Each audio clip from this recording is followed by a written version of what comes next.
Hello students, कैसे हो आप सभी। आज मैं आपके YouTube channel easy bio teach पर लेके आई हूँ।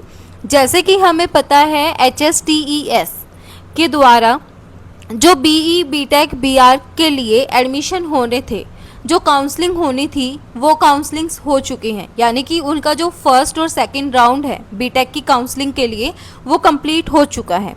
तो अब जो यूनिवर्सिटीज़ हैं वो अपनी फ़िज़िकल काउंसलिंग करवाएंगी, क्योंकि उनके जो सीट्स हैं वो वैकेंट हैं। उन सीट्स को फिलअप करने के लिए जो यूनिवर्सिटीज़ हैं वो क्या करवाएंगी, फ़िज़िकल काउंसलिंग कराएंगी।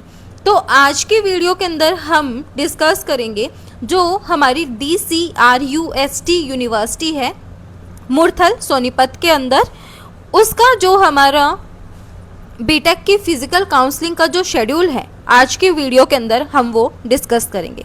तो सबसे पहले हम यहाँ पे बात करते हैं जो हमारा फ़ीस का शेड्यूल है वो हम यहाँ पे डिस्कस करते हैं। यानी कि काउंसलिंग के टाइम पे आपको कितनी फ़ीस पे करनी है वो हम देखते हैं यहाँ पे। मतलब आप जब फॉर्म के लिए अप्लाई करते हो तो आपको कितनी फ़ीस अप्लाई करनी है। तो जनरल कैटेगरी के लिए ये फीस 1000 रुपये रहने वाली है। बाकी जो कैटेगरीज हैं उनके लिए ये 700 फीस रहने वाली है। यहाँ पे बोला गया है online application from eligible candidates eligibility as per the prospectus of HSTES are invited for filling of vacant leftover seats for admission in BTech program by paying registration fees of ₹1000 for general category, जिसके अंदर include किए गए हैं Kashmiri migrants, TFWs and EWS categories, and ₹700 for all reserve categories. Haryana की जितनी भी reserve categories हैं उनके लिए 700 फीस रखी गई है। उसके बाद यहाँ पे क्या करना है, आपको DCRUST की जो वेबसाइट है वहाँ पे जाना है। ये वेबसाइट आपको बताई गई है। यहाँ पे आपको क्या करना है, फिजिकल काउंसलिंग के लिए अप्लाई करना है। अगर आपको कोई क्यूरी वगैरह है regarding BTech first year admission, तो जो कैंडिडेट्स हैं वो यहाँ पे हेल्पलाइन नंबर दिए गए हैं, वहाँ पे कांटेक्ट करके पूछ सकते हैं। उसके बाद यहाँ पे हम बात करते हैं बाकी की डिटेल्स की। अब यहाँ पे हम जो शेड्यूल है बीटेक फर्स्ट ईयर का, तो सबसे पहले हम यहाँ पे डिस्कस करते हैं। आप यहाँ पे ऑनलाइन रजिस्ट्रेशन कर सकते हो 23 जुलाई से 4 अगस्त तक। 23 जुलाई से 4 अगस्त तक आप क्या कर सकते हो, यहाँ पे अप्लाई कर सकते हो। उसके बाद जो प्रोविजनल मेरिट लिस्ट है वो यूनिवर्सिटी की साइट के ऊपर 6 अगस्त 2025 को क्या कर दी जाएगी, डिस्प्ले कर दी जाएगी। टाइम आपको यहाँ पे बताया गया है साथ के साथ किस टाइम डिस्प्ले किया जाएगा, कब तक आप अप्लाई कर सकते हो, ये आप यहाँ पे देख सकते हो। अब हम यहाँ पे जो फर्स्ट राउंड काउंसलिंग है उसकी बात करते हैं। तो यहाँ पे जो फर्स्ट राउंड ऑफ काउंसलिंग है वो आपका यहाँ पे होगा 7 अगस्त 2025 को और 8 अगस्त 2025 को। 7 अगस्त 2025 को वो बच्चे जाएंगे जिनकी JEE मेन के अंदर रैंक है 1 to 80,000 तक। उनका यहाँ पे टाइमिंग क्या है, 9:30 से 10:30 बजे तक का है। यानी कि ये क्या है, अटेंडेंस स्लॉट आपका। 80,001 से 2 लाख तक की जिनकी रैंक है उनकी टाइमिंग यहाँ पे 11 बजे से 12 बजे तक की है। 2,01,000 से 3.5 लाख तक जिनकी रैंक है उनको जाना है 2 बजे से 3 बजे तक। ये आपका यहाँ पे क्या है, अटेंडेंस स्लॉट दिया गया है, यानी आपको टाइम यहाँ पे बताया गया है। इसके अंदर सभी जो कैटेगरीज हैं वो मर्ज की गई हैं with reservation by merging all sub categories including female into main reserve categories, यहाँ पे आपको बताया गया है। सेकंड है वो आपकी 8 अगस्त को होगी, सेकंड काउंसलिंग नहीं, मतलब फर्स्ट काउंसलिंग ही एक दिन और होगी, वो है आपकी 8 अगस्त को।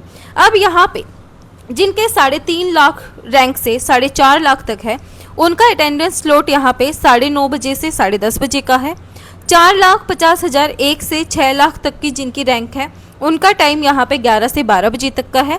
एंड 6 लाख और उससे ज़्यादा है उनकी टाइमिंग यहाँ पे 2 बजे से 3 बजे तक का है।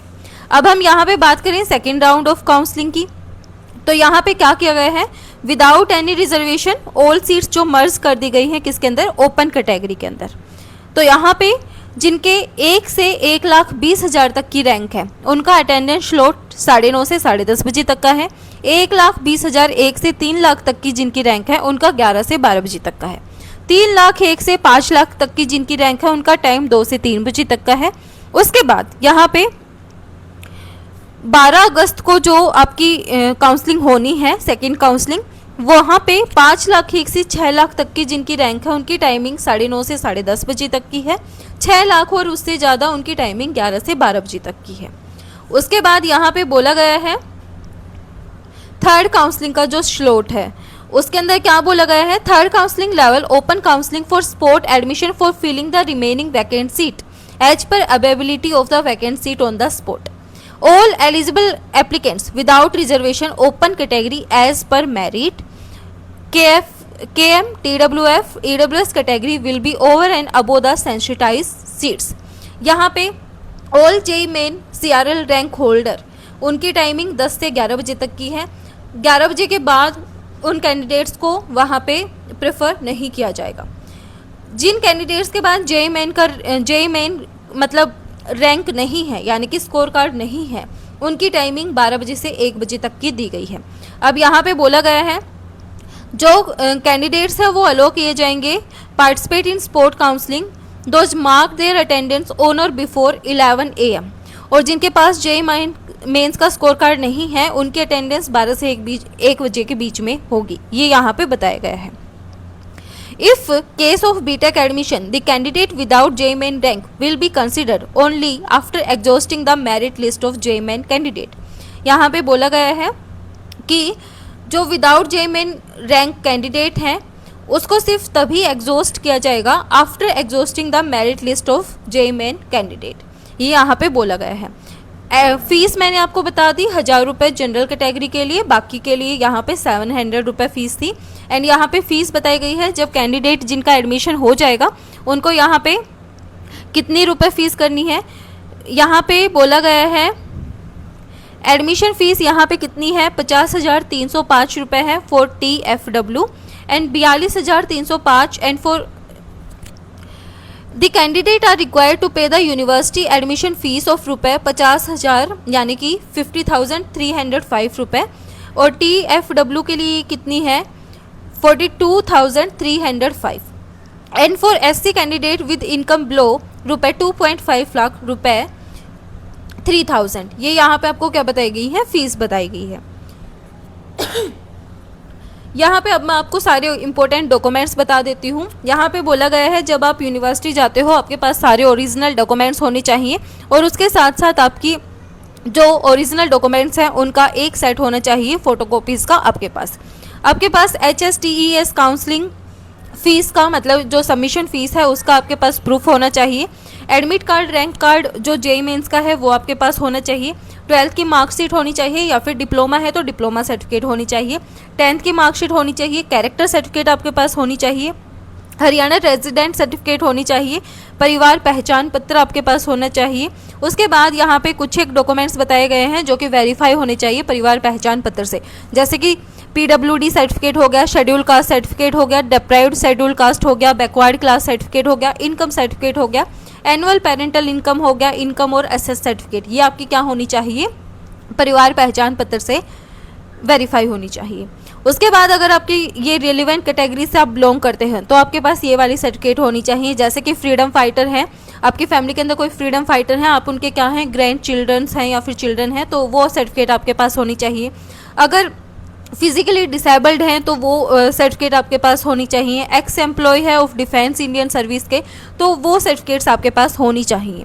फिर उसके बाद यहाँ पे अदर मिसलेनियस डॉक्यूमेंट्स जो कि बताए गए हैं, application form, proof of submission of counselling fee to HSTS, JEE mains का रिकॉर्ड रैंक कार्ड होना चाहिए। अगर आपने गैप लिया है तो आपके पास गैप ईयर सर्टिफिकेट होनी चाहिए।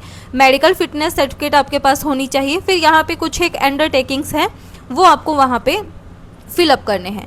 तो ये आपको क्या बताए गए हैं, डॉक्यूमेंट्स बताए गए हैं। तो ये था हमारे यहाँ पे DCRUST मुरथल सोनीपत का BTech कोर्स के लिए सारी डिटेल्स।